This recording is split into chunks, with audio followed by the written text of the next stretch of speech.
So you want to know what's happening this week in the weekly National Housing Market Update? Well, we'll bring it to you, and this week brought some exciting news as we saw the most new listings in a 1-week period come to the market since last September. As we dive into the current market and the inventory, we continue to be in a supply-strained environment pretty much everywhere. However, with 80,000 new home sales, there's a lot to look forward to when it comes to the spring market.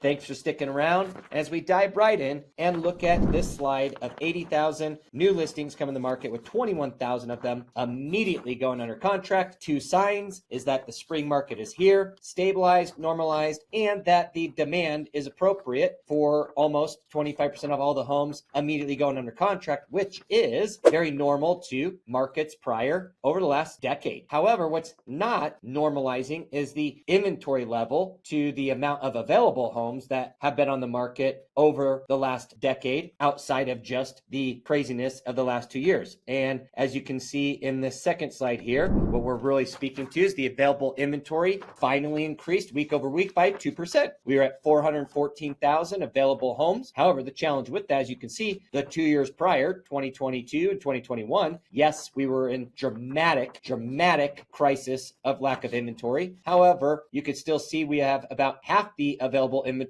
that we saw back in 2019, 18, and 17. So as we continue to look at the increase of inventory over the next couple months, we should predict that that will come slowly, not enough to dramatically create any change. And as you see more supply come, we should see more increased in home sales. And it'll be interesting to see come September if the overall home sales, meaning the amount of people transacting, is greater than where we were prior year. Because right now we're actually seeing about 1 million less home sales occur due to the fact of the constraints in supply and the lack of demand with where people are in affordability of homes.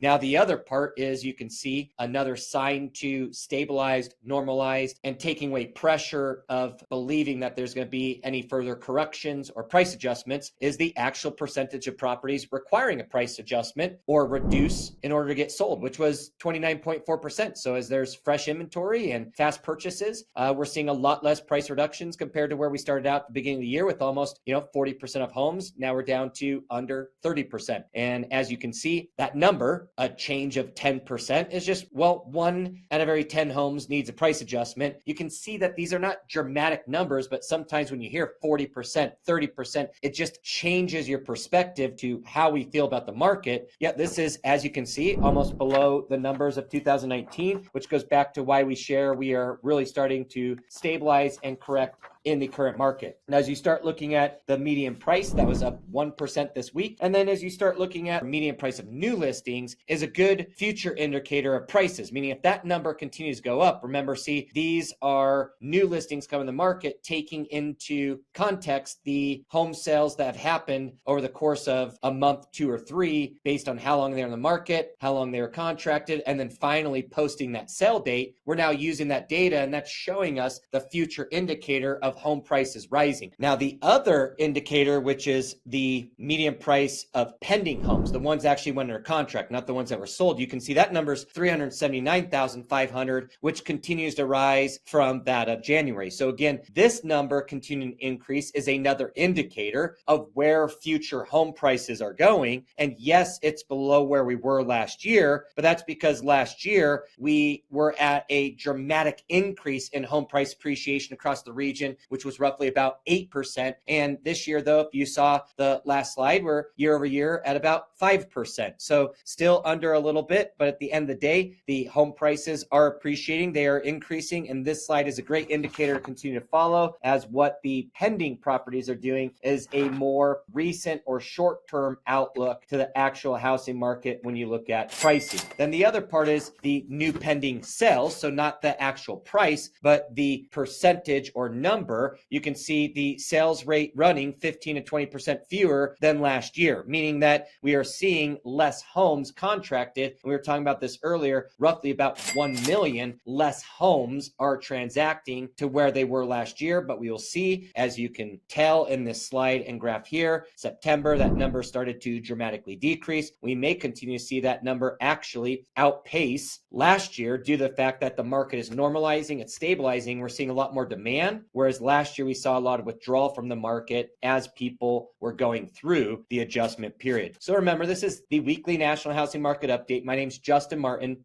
always bringing you relevant information to help you decide when is the right time to sell. And this is only a reflection of the national market. Each region is a little different. Compared to the West is probably the slowest. And as we go to the Northeast, they are probably pacing the fastest. So if you need a 15-minute consult or would like to speak to somebody top 1% in our industry, just reach out to me and we'll schedule a 15-minute consult, connect you with the right people to answer your questions and better help you understand when is the right time to make a change if you're in the market.